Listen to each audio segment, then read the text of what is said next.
What's in a name? Everything. The power of a name has long been immortalized in prose, poetry, and history. It is your face to the world, your ambassador of quality that reflects your ideals and aspirations. Thompson's, a name, a family, a tradition of excellence. So it is with Thompson's Buick GMC dealership at 55 Placerville Drive, home of new and used Buick and GMC cars, trucks, and SUVs. At Thompson's, each of our professional and friendly sales staff are here to meet or exceed your highest expectations. And our professional staff and factory-trained and certified technicians will keep your car, truck, or SUV running in perfect condition. That's Thompson's Buick GMC, where you are always treated like family.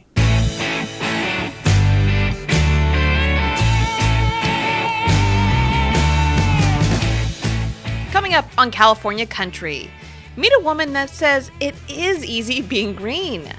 Then see the youth movement underway in one Northern California community. And it's time to meet a date in the desert. It's all ahead, and it starts now.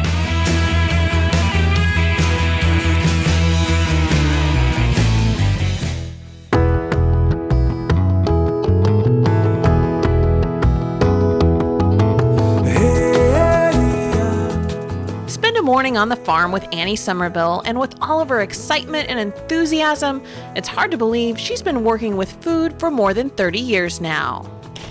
These are so beautiful. Their beets are just, when I see them at the market, I think there are a lot of good beets out there, but I think gotta have these. That's a goodie with some nice little greens.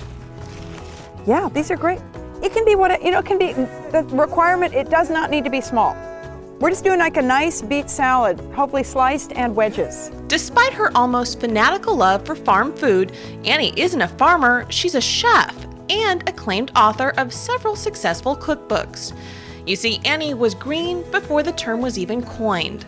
That's because she started Green's Restaurant back in 1971, and at the time it was one of the first vegetarian restaurants. But now it's one of the most well-known restaurants in the entire Bay Area. Thanks to Annie's work with farmers and getting high-quality, new and unique produce on the menu, the Green's Restaurant changed people's perceptions of produce. And when we first opened, this was all very new and different. It was a very, a very beautified slant on vegetarian cooking, which the world had not experienced before. It's a huge thing, and it really, for me, the inspiration for the menus, really, it's about the ingredients. It's about waiting for new ingredients to come into season. If we're making a great dish and, there's nothing really great new happening, I just stay with that dish until something changes. Hello. So I just want to see how lunch is. How's everything? Oh, it's fabulous. Do you come regularly, or have you been before? I do. You're a regular. That's because Annie's concept was and is simple for getting people to try her dishes. Since we eat with our eyes first, if you put spectacular looking food on the plate, customers will and do try it. Their motto here is celebrate vegetables, and for that she relies on farmers across the state, like Blossom Bluff Farms in the Central Valley, Bellwether Farms in Sonoma County, and the farm she's been connected with the longest, Green Gulch Farm in the Bay Area. Greens is kind of like, Greens and Green Gulch are such a kind of part of each other. I feel like we kind of are maybe brother and sister, or sister and sister in a way. I almost take it for granted sometimes that we have such a great relationship with them and kind of mutually supportive. It's a luxury. It's a wonderful thing to get to do. And, for me, it's shopping at the farmer's market and just feeling totally connected to this whole constellation of small growers and producers is really that's the force, the creative force, and it's also like the philosophical belief system of greens.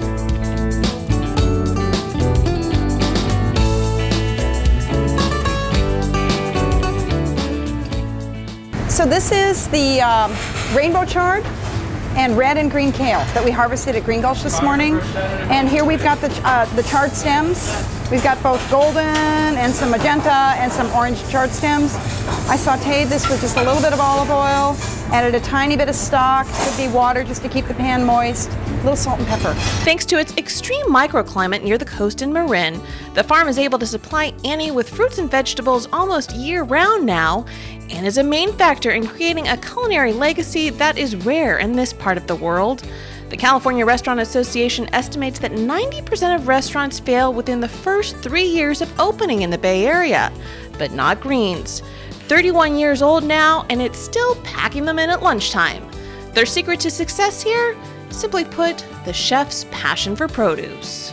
And also people just realize all this produce is, not only is it really delicious, it's really good for you. It's very beneficial to health. You can eat well, you can have a great dining experience, and it can be good for you.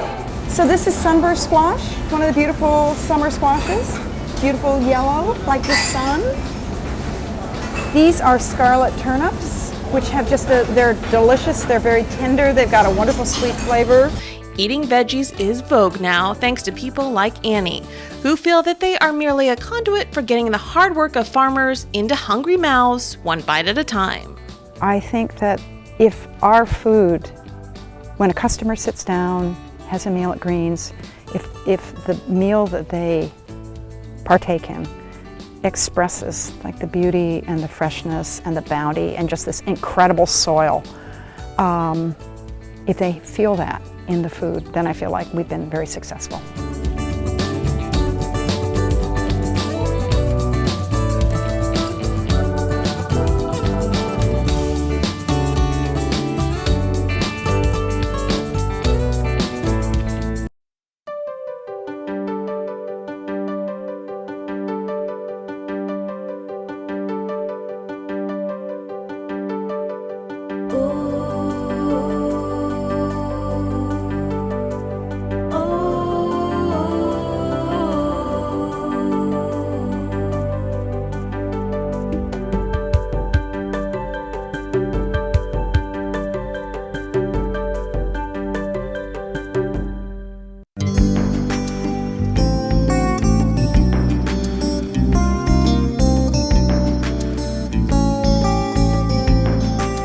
It's one thing to buy things in boxes and packages and just have it show up. It's another thing to actually know where that is produced and where it's come from and how it's produced. I think it even goes further when you have some kind of personal connection to it.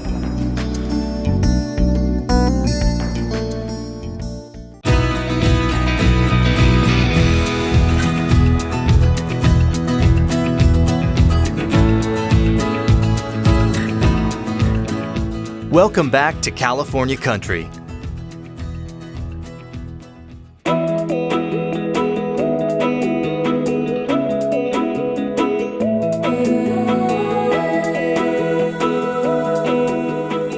Though it may not look like it, Jim Muck is successfully bucking a trend. It's like the chart here. You see it's all different colors.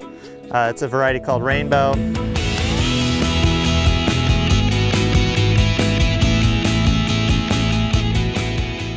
One which finds him tending to his family farm in Wheatland. His family purchased the farm in the 1850s, and after leaving for college and then career opportunities, he eventually found his calling and circled back to where it all began. But it just wasn't terribly glamorous life and appealing to a high school student, so I went off and I did other things. I went off to college and I actually worked for Xerox, and I was never satisfied being inside an office. Jim is 43 years old and has a small organic vegetable farm on a portion of his family's 160 acres in Wheatland. According to a 2007 U.S. Department of Agriculture census, 1 in 4 farmers is 65 or older, and the percentage of farmers younger than 45 has dropped significantly, making it just over 20% of American farmers. So there's like this critical need to have this replacement generation to come in here so that we can keep growing food to feed everybody here.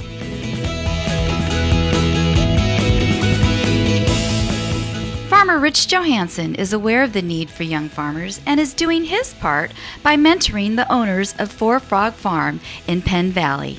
And we wanted to set up something for younger farmers who may not have the capital, may not have the land, but certainly have the knowledge, the eagerness, the willingness to farm and make it happen. Meet Logan Egan. He's 26 years old and graduated from Stanford with a master's degree in Earth Systems. Rich's knowledge has really been invaluable.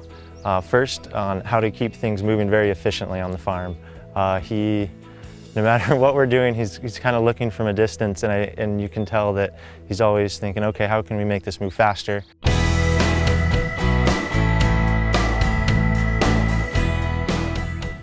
And in places like Placer County, helping young farmers jumpstart their farms is not just an individual task.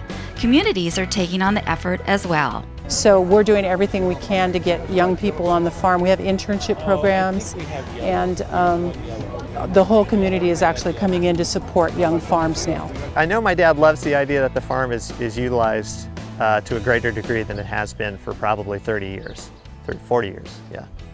So we're trying to, make the most out of what we got, and I think they like that. We're pretty proud of how we've been able to bring a lot of food to a lot of people in the surrounding area.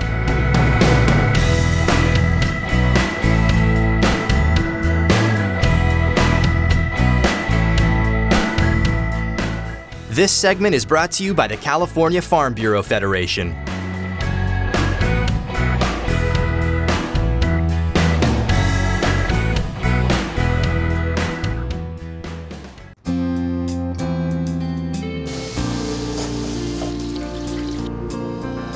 Literally farm to table. Literally, it's like from the gardens, from the dirt. I mean, they come straight from that place. The connection, when you make that connection with the farmer, with the growers, it makes for a different feeling when you're cooking. For me now, things taste different.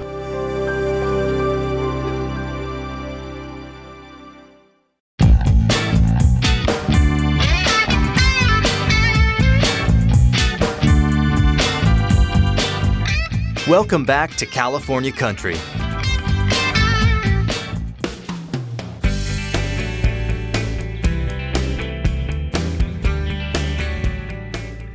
The desert region of California is many things to many people.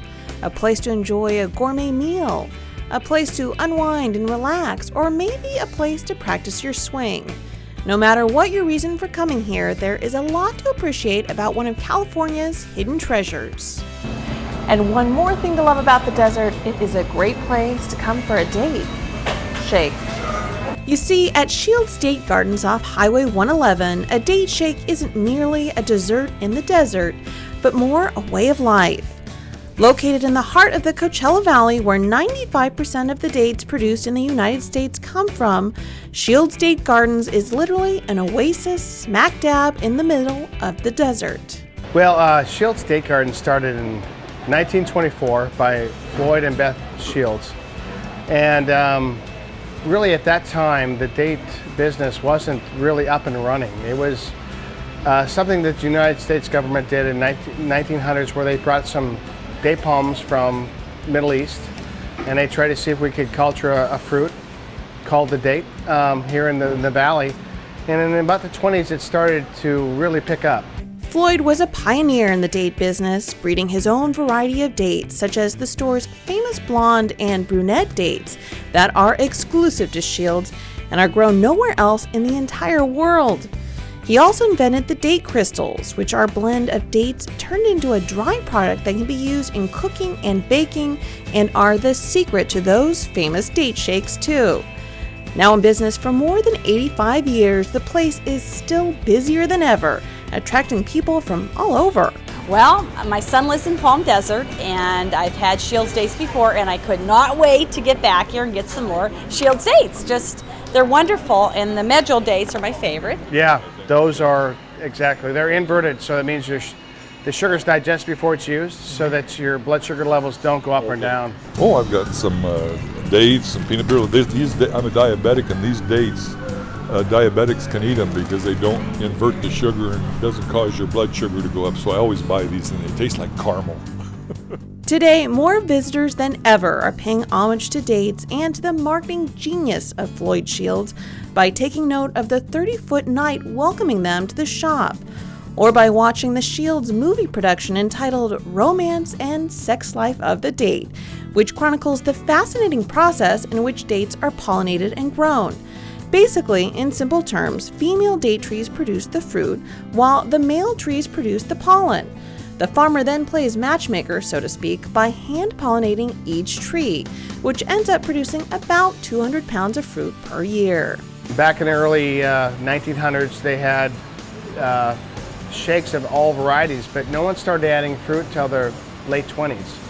And in 1924, Mr. Shields added dates as a fruit to a shake. And so he made the very first date shake ever served in the United States. If you look at the records, we have the claim to fame. What we do is we actually take the process of pollinating dates from the bee to the human being, and it takes a lot of work, it takes a lot of labor, and it's something that's no one else does in any other kind of business or any kind of fruit. We have to do a little bit more extra than anyone else has to do. In addition to the revered date shakes, today the once ancient fruit is seeing a newfound appreciation as more and more diverse cuisines find their way into mainstream dining. At the Rancho Las Palmas Resort and Spa in Rancho Mirage, executive chef Leanne Calmacona has come up with something called geocentric cuisine, where she takes her Hawaiian heritage and fuses it with local produce, including those famous dates. Well, the reason why we like working with them is because it has a different texture, and it has a lot of natural sugars in it.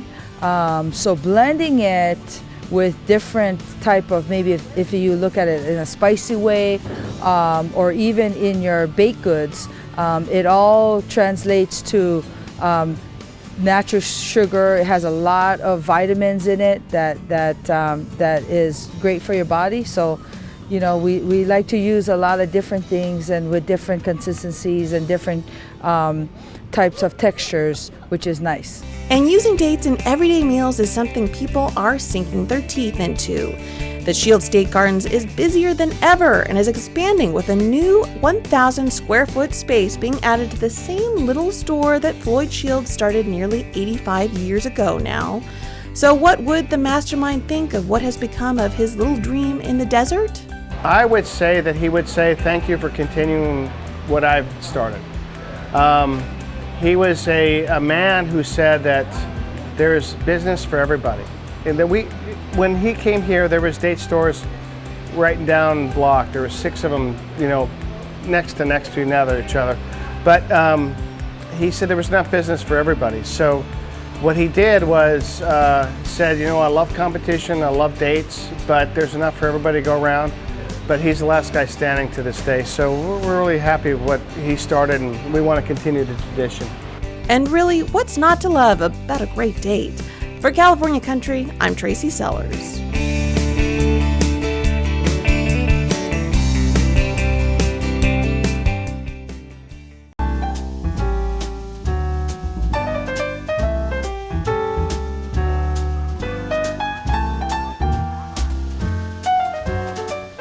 This is a bluebird box, and it's a very small little bird that needs a box to nest in.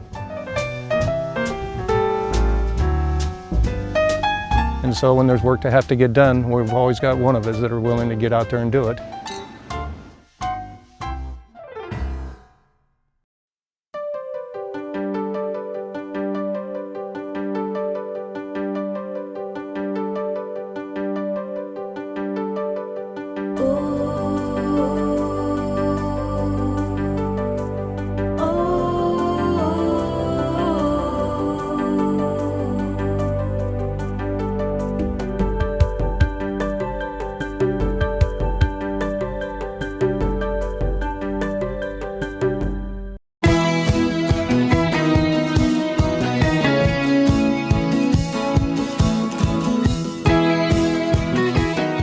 Welcome back to California Country.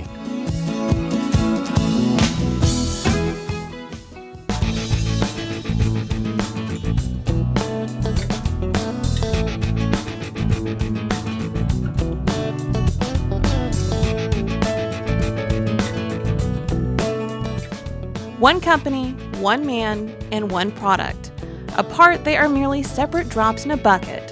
But together, they're part of a new dynamic group of individuals making a difference in how we get some of our favorite dairy products. If you talk to my wife, she'd tell you that I take better care of the cows than I do of her.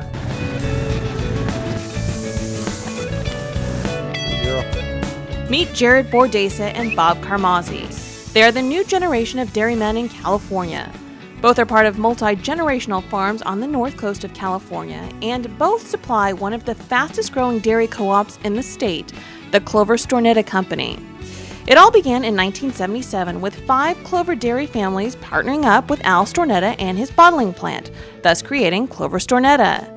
Today, the operation is still run by the same families, along with 21 family farms, including Bob and Jared's. They're really progressive and innovative. You couldn't find better people. Progressive, innovative, and yes, very successful. Clover Stornetta has helped their dairy farmers remain competitive thanks to a system they came up with called the North Coast Excellence Program. It certifies that all of their milk comes from humanely treated cows. All of which is making for some pretty happy farmers, customers, and yes, even happy cows. It's very important to us. It makes us feel good, like we're doing a good thing at the end of the day, that we're a part of something that's really beneficial to our area in a lot of different ways.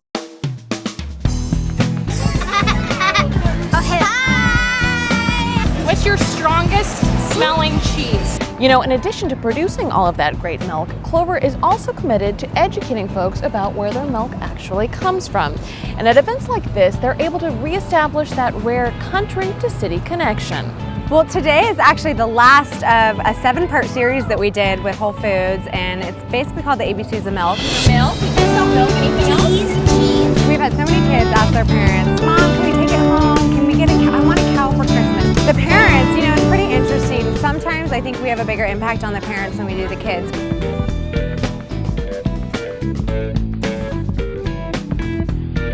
And that brings us to the last stop on this drive through dairy country and across the Bay Area, to a man that is not only delivering Clover's milk, but also a little piece of nostalgia each morning.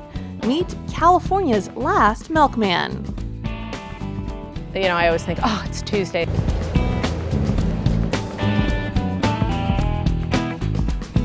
And it's so personal and it's just really nice. Michael has about 200 customers. Half of them are businesses, half of them are residents, but all of them consider him more of a friend than a milkman. The fact that customers are trusting enough and have enough faith in me to give me a key to the store or a key to their house is an honor that very few people have a chance to experience. So up at Clover, I'm going to be going to one of their ranches where the cows are, and I'm going to learn how to milk a cow for the first time. My hands may be too big. Switch teats, guarding it, she's got her leg forward. Maybe I should try the other side. Okay, because I don't know how, and how could I call myself a milkman if I don't know how to milk a cow? Okay, there's a little squirt. Oh yeah, now I'm kind of getting the feel of it. From cows to cartons to customers, it looks like great milk in California does indeed start with great cows and great people. For California Country, I'm Tracy Sellers.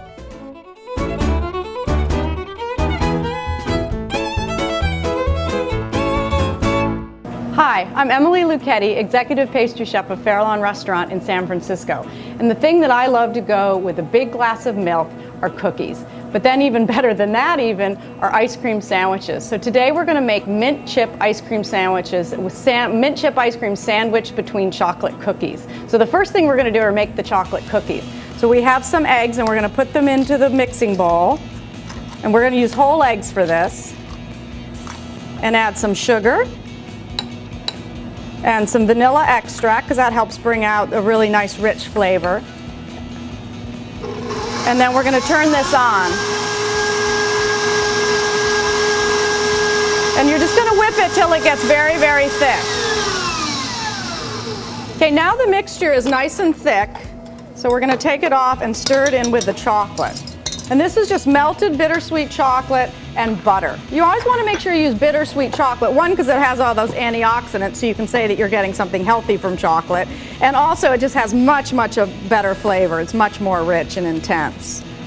Now, this is a great fudgy cookie that you can use by itself or sandwich any kind of ice cream in it. And it freezes really well and they stay fresh for a long time. So you just want to mix that in until it's well incorporated and you don't have any more streaks in it.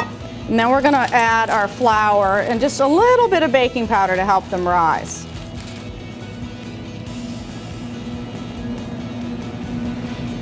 And then you're just going to take your scoop, and I like to use an ice cream scoop because you get nice, even pieces, even drops.